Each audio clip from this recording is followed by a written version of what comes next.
नमस्कार। आपके लिए आज लेकर आए हैं बिठूर से कुछ ऐतिहासिक चीज़ें जो आप उन पर नज़र डालिए और देखिए। मैं आपको ऐसे ही कई ऐतिहासिक चीज़ें आज दिखाएंगे और जो श्रद्धालुओं से बातचीत हुई है वो भी आपको दिखाएंगे। देखिए हमारे साथ आप। नमस्कार दोस्तों, जैसा कि आपने देखा था और अभी हम आपको घाट पे ले गए थे, उसी के क्षण एक शिव जी का मंदिर है। माना जाता है ऐतिहासिक है, 100-200 साल पुराना है। लेकिन आज यहाँ के जो पुजारी जी हैं उनसे हम बात करेंगे। तो जो पुजारी जी हैं, आपका नाम क्या है पुजारी जी? हमारा नाम संतोष शुक्ला जी, ये मंदिर के बारे में आप बताइए, अब कितनी पुरानी परंपरा है? मंदिर ये लगभग 250-300 वर्ष पुराना महाकालेश्वर मंदिर के नाम से ये जाना जाता है। और मतलब यहाँ कब स्थापना हुई थी इनकी, कुछ है आपको मालूम? इसकी स्थापना लखनऊ के ही नवाब थे गाजुद्दीन, जिनके मंत्री टिकैत राय, जिनका ये बनवाया हुआ मंदिर है। और ये जो शिवलिंग है ये उससे भी पहले का है। हमारे बुजुर्ग लोग बताते हैं कि ये कसौटी का शिवलिंग है और ये लगभग उस समय का है जिस समय पृथ्वीराज चौहान, आलाउदल वगैरह, ये मान के चलिए 11वीं शताब्दी का उस शिवलिंग उस समय का है। 1104 ईस्वी का। 11वीं शताब्दी। और यहाँ पे माना जाता है कि जो झांसी वाली रानी थी, महारानी लक्ष्मीबाई, वो यहाँ उनका नैनीहाल था। उनके बारे में यहाँ कुछ है ऐतिहासिक चीज़? उनके बारे में यहाँ लगभग यहीं से 200 मीटर की दूरी पे उनका बना हुआ है। मतलब अब तो खंडहर में तब्दील हो गया है। पर्यटक आवास गृह बना दिया गया उसे, पार्क टाइप का। हाँ, पर्यटक मतलब पर्यटक लोग। धन्यवाद महाराज। तो अभी आपको हमने महाराज से मिलाया और पूरी आपको जानकारी दी है। ये शिवलिंग मंदिर है, बताया जाता है लखनऊ के जो नवाब थे उन्होंने बनवाया था और हमने आपको महाराज से भी मिलवाया, पूरी जानकारी दी है। हमारे साथ आप बने रहिए, हम दिखाते रहेंगे आपको ऐसी ही ऐतिहासिक चीज़ें और जगह को भी बताते रहेंगे। नमस्कार, मैं आपके साथ फिर आया हूँ भाई जर पर। यहाँ एक शंकर जी का मंदिर है जहाँ बिठूर है, वहाँ के जालौन जिला कोरीपुरा एक गांव स्थित है। वहाँ से एक महाराज आए हुए हैं, उनसे आज हम वार्तालाप करेंगे। उनके बारे में बताएंगे या शंकर जी के एक जो चिन्ह है पुराना वो किस वजह का है। तो महाराज से मिलेंगे। महाराज आपका नाम क्या है? महाराज आपका नाम क्या है? महाराज यहाँ पे जो लगा हुआ है शंकर जी को बताया जा रहा है, बूढ़े आदमी कहते हैं, जो लोग देखते हैं कि चिन्ह है उनके शरीर में, वो कहाँ से आया है और क्या है उसकी परंपरा पुरानी, बताएंगे आप? इसकी औरंगजेब ने कहना भगवान शंकर ये प्रकट नहीं हुआ, तो वो आए, उन्होंने थोड़ा देखा, थोड़ा आराम से बताएं।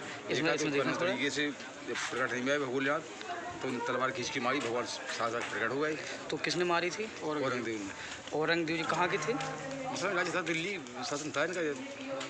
पृथ्वीराज चौहान, जैसा आपकी सुना है कि पृथ्वीराज चौहान थे और वहीं पर जो है कि आलाउदल जन्म थे। बात है 1104 ईस्वी की, जहाँ पर आलाउदल ने भी जन्म लिया था और पृथ्वीराज चौहान जब इन लोगों की लड़ाई हुई थी उसी समय की बात है। जैसे कि महाराज ने बताया कि शंकर जी को, क्या नाम था उनका जिसने तलवार मारी थी?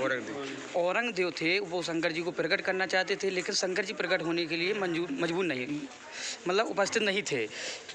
तो उसी क्रम में जब औरंगाबाद ने जो है कि तलवार अपनी निकाली और शंकर जी को मार दी है, तो शंकर जी उसी समय प्रकट हो गए। और मैं आपको इसी ऐतिहासिक चीज़ों के बारे में बताते रहेंगे, आप बने रहिए मेरे साथ। नमस्कार, जैसा कि मैंने आपसे कहा था कि मैं फिर वापस वही लौट कर आऊँगा, तो आप देख रहे हैं कि मेरे साथ महाराज हैं और एक भी महाराज हैं जो कि जालौन जिला से हैं। और ये आप जो हमारे पीछे मंदिर देख रहे हैं पूरा, ये मंदिर जो है कि स्वामी सरकार का है, आश्रम है, स्वामी सरकार का मंदिर भी है। लेकिन जो कि जिला जालौन है, बुंदेलखंड वो पड़ता है, वहाँ पर जिला जालौन है। वहाँ के जो है कि कौच क्षेत्र के एक ग्राम था, कौच क्षेत्र में क्या नाम, खुटेला क्षेत्र था, जहाँ पर वो रहते थे। उनका वहीं रहते थे, वहीं सब कुछ करते थे। लेकिन यहाँ बिठूर में जो आप गंगा देख रहे हैं, लेकिन यहाँ की एक परंपरा है। क्या परंपरा है? वो जो है कि एक आश्रम है, आश्रम उनका यही है। बताया जाता है कि कभी पैर रख के गंगा जी में नहाए नहीं है, जो कि तो आप देख सकते हैं कि अभी तो सभी लोग करते हैं, उनको जैसा अच्छा लगता है, कपड़े भी धुलते हैं, साबुन शैम्पू लगा के नहाते भी हैं।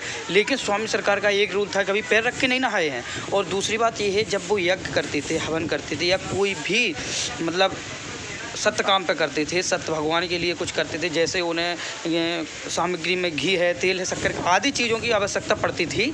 और दूसरी बात यह है कि जैसे कि उन्हें आवश्यकता पड़ी है रुपए की, तो बताया जाता है कि रुपए भी वो गंगा जी से निकाल लेते थे। जब उनको जिस चीज़ की ज़रूरत पड़ती थी उसी चीज़ से निकाल लेते थे। उसी क्रम में आज मेरे महाराज जी हैं, फिर इनसे एक बार बात करेंगे कि क्या राज है स्वामी सरकार का। तो महाराज जी, स्वामी सरकार कहाँ के रहने वाले थे? कोच के पास एक खुटेला ग्राम है, वहाँ के रहने वाले थे। वो ब्राह्मण बालक थे, तिवारी परिवार से थे। तो उनका बिठूर है, जो बिठूर में गंगा जी हैं, यहाँ उनका क्या नाम चलता है? आश्रम है, उनका मंदिर है, क्या है यहाँ पर? स्वामी सरकार के नाम से चलता है। नहीं, तो यहाँ उनने ऐसा क्या कार्य किया है जिससे वो मतलब इतने प्रसिद्ध हो गए और आज भी उनका नाम चल रहा है? वो आप एक करवाओ ना, एक घी रात गंगा जी से घी डाल। चलो हम दूसरे जी महाराज जी से मिलेंगे, उनसे जानकारी लेंगे। जी है हमारे महाराज जी। महाराज जी, आपका नाम क्या है? शशि भूषण पिपरैया। हाँ, शशि भूषण पिपरैया। शशि भूषण पिपरैया से बात करेंगे। वो बताइए। और जो है कि बताया जा रहा है कि यहाँ जो स्वामी सरकार थे उनके बारे में आज हम जानकारी करेंगे। भेजी आइए, आनंद थोड़ी। तो महाराज जी से बात हुई है, उन्होंने बताया है, लेकिन हम आपको खुद एक अपनी भाषा में स्पष्ट करेंगे कि बताया जाता है कि स्वामी सरकार जो कि उनका आश्रम है यहाँ पर, और उनके वारिस भी रहते हैं, कोई बात नहीं, लेकिन ठीक है, वो तो कुल चलता रहता है, आगे बढ़ा रहता है। तो इसी क्रम में यहाँ बिठूर है। बिठूर में बताया जाता है कि वो यज्ञ जैसे हवन कई सामग्री करते रहते थे। उनकी परंपरा यही है कि उनके पास एक सिद्धि थी, और सिद्धि आई थी कि वो सत्ता पर चलते थे। सत्यता जिसे आप जानते हैं, सत्य पर चलने वाले को कहते हैं सत्यता। हनुमान जी महाराज की पूजा अर्चना करते थे, बहुत अच्छी उनके पास सिद्धि थी। और उसी क्रम में जब उन्हें ज़रूरत पड़ती थी किसी भी चीज़ की, तो वो बिठूर गंगा माँ हैं, गंगा माँ हैं, आप देख सकते हैं बिठूर में, उन्हीं से सब कुछ लेते थे। पैसे हो या घी हो या दूध हो या शक्कर हो, जिस चीज़ की उन्हें आवश्यकता पड़ती थी, जब समझ लेते थे कि हमें कहीं से नहीं मिलने वाला है, तो उनकी मनोकामना पूरी गंगा जी करती थी। आप बने रहिए मेरे साथ, मैं फिर दिखाऊंगा आपको चैनल में कुछ आपकी पुरानी ऐतिहासिक चीज़ें। नमस्कार, जैसा कि हमने आपको बताया था कि हम कुछ बातें लेकर आएंगे। यहाँ बिठूर घाट पर एक घाट पड़ता है ब्रह्मखूटी, उनके महाराज जी हैं, उनसे आज हम पूरी जानकारी लेंगे क्या है ऐतिहासिक चीज़। तो महाराज, आपका नाम क्या है? मेरा शुभ नाम अंकित तिवारी है जी। तो आप यहाँ जो कौन सा मंदिर है? ये ब्रह्मा कुटी का स्थान यहाँ ये बोला जाता है, और इसकी मान्यता ये आपको बताते हैं संक्षेप में। जिस आप तीर्थ पे खड़े हैं, इस तीर्थ का नाम है ब्रह्मावर्त घाट। देखिए, बिठूर तीर्थ पे आपको यहाँ पर क्रमानुसार 52 घाट मिलेंगे, और 52 घाटों के अपना अपना महत्व इतिहास रहा है। परंतु अगर उन 52 घाटों की बात करें तो उन 52 घाटों में मुख्य घाट जिस पे आप वर्तमान में बैठे हुए हैं और यह वीडियो जो बना रहे हैं, ये मुख्य घाट पे बैठ करके आप वीडियो बना रहे हैं, इस घाट का नाम है ब्रह्मावर्त घाट। महाराज, ये ब्रह्मावर्त घाट है, जैसे आपने अभी बताया कि 52 घाट हैं, तो 52 में से ये कौन से स्थान पे घाट आता है, कौन से नंबर पे आता है? ये आपका प्रथम श्रेणी का आता है। ये मुख्य ये सेंटर पे बिल्कुल केंद्र, यहाँ से आप जाएंगे तो आपको आधे घाट नीचे इस तरफ को मिलेंगे, दक्षिण दिशा में। पूरब को आप उत्तर को जाएंगे तो उत्तर में आधे घाट आपको ऊपर को दिखेंगे। यहाँ से ये सेंटर पे है, आप जहाँ पे बैठे हैं ये सेंटर पे बैठे हैं। तो यहाँ की मान्यता क्या है महाराज, पूरी बताएं आप। हाँ जी, यहाँ ऐतिहासिक चीज़ क्या हुई थी और कहाँ से ये परंपरा चली है, और कब यहाँ जो मंदिर है कब बनाया गया था, कौन से सन में, ये बताएं आप। जी, आपको बताते हैं, कहते हैं हम लोगों में सनातन धर्म के अनुसार हम लोग अपने वेद शास्त्र व पुराणों को मानते हुए आए हैं। साक्ष्य अभी तक जितना भी जो प्रमाण मानते हुए आए हैं वो अपने वेद शास्त्रों पुराणों को मानते हुए आए हैं। जैसे कि 4 वेद 6 7 18 पुराण हैं, उसमें से 18 पुराणों में से एक पुराण आपका आता है ब्रह्मा जी के नाम से। उसका नाम है ब्रह्म वह वर्द पुराण। उसमें महर्षि वाल्मीकि जी ने अपनी लेखनी से, हस्त लेखनी से उसका वर्णन कर रखा है। उसमें वर्णन ये कर रखा है कि ब्रह्म संहिता में कहा गया है, ब्रह्मावर्त समम क्षेत्रे नास्ति भूमंडले क्वचित, अर्थात ब्रह्मावर्त के समान कोई दूसरा क्षेत्र नहीं है। इसलिए नहीं है क्योंकि ये मनुष्य की उत्पत्ति का केंद्रबिंदु जिसको माना गया है। आप वीडियो के माध्यम से दिखाएं, मैं संकेत कर रहा हूँ, आप नीचे आप वीडियो के माध्यम से दिखा सकते हैं मंदिर।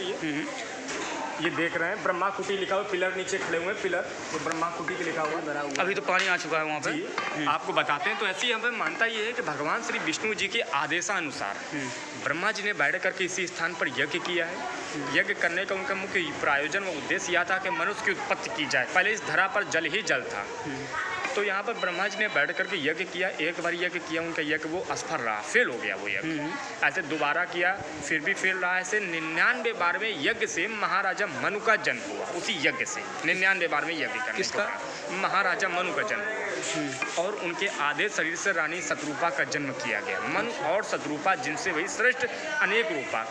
पौराणिक कथाओं के अनुसार मनुष्य के रूप में पहले प्राणी मनु और शत्रुपा माने जाते हैं। जब ब्रह्मा जी का यज्ञ पूर्ण हुआ तो उठ करके चल दिए। तो उस यज्ञ में अनुष्ठान में और भी ऋषिगण देवतागण उसमें सम्मिलित हुए थे। उन्होंने आग्रह किया कि महाराज आपने जिस उद्देश्य से बैठ करके यहाँ तप किया, आपका यज्ञ तो सफल हुआ, आपने जिस प्रयोजन से बैठ करके यज्ञ किया, आने वाले समय में जब मानव जात और बढ़ जाएगी तो पहचान क्या रह जाएगी कि आपने बैठ करके यहाँ के लिए यज्ञ किया मनुष्य की उत्पत्ति के लिए। तो अपनी पहचान के लिए खड़ाओं की कील स्थापित कर दी। इस कील को ही ब्रह्मा खूंटी के नाम से पूरी दुनिया जानती है। हम आप लोग जब जानते हैं ब्रह्मा जी के चरणों पादुका के खड़ाओं की कील, ये पूरी दुनिया का विश्व का केंद्रबिंदु इसको माना गया है। क्योंकि ब्रह्मा जी ने पृथ्वी के मध्य में बैठ करके यज्ञ किया था, इसलिए पूरे विश्व का इसी को सेंटर ऑफ द अर्थ बोला गया। अच्छा, ये जो मंदिर है जी, यहाँ पर लोग आते हैं, इसलिए आते हैं कि मेरी मनोकामना पूर्ण हो, उनके दर्शन हो।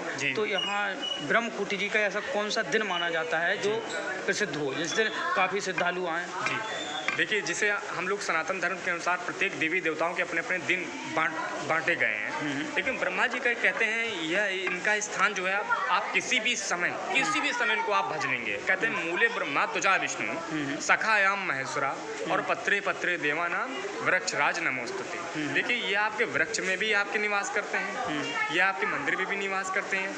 ब्रह्मा जी के लिए, क्योंकि ये भगवान भोलेनाथ जी के द्वारा श्रापित हैं, इनका पूजन वर्जित है।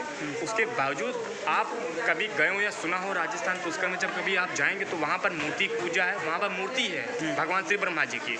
और बिठूर में जिस स्थान पर बैठ करके आप यह वीडियो बना रहे हैं, ये ब्रह्मा कुटी के नाम से विख्यात उनके चरणों की पूजा है। पूरी दुनिया में आप किसी कोने में घूम आइए। आप एक बात आइए कि ब्रह्मा जी को आपने बताया कि शंकर जी द्वारा श्राप था कि आप विश्व में एक जगह पूजे जाएंगे और कहीं नहीं पूजे जाएंगे। वो राजस्थान और दूसरे अपने बिठूर में है, दूसरे 2 जगह पूजे जाते हैं। तो किस ब्रह्मा जी ने ऐसा क्या कर दिया था कि उनको शंकर जी ने श्राप देने के लिए मजबूर हो गए थे?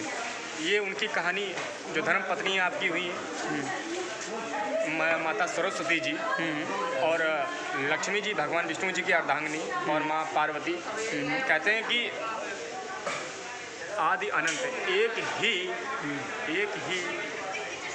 हम लोगों में जो ये उत्पत्ति का कारण जो मानते हैं शिव जी से ब्रह्मा, शिव जी से विष्णु और शिव तो अपने आप में आदि अनंत तो है ही वो। तो उन्हीं से कहते हैं कि ये कहानी इसके पीछे का ये रानी केतकी का आपने सुना होगा। केतकी का एक पुष्प होता है, केतकी का।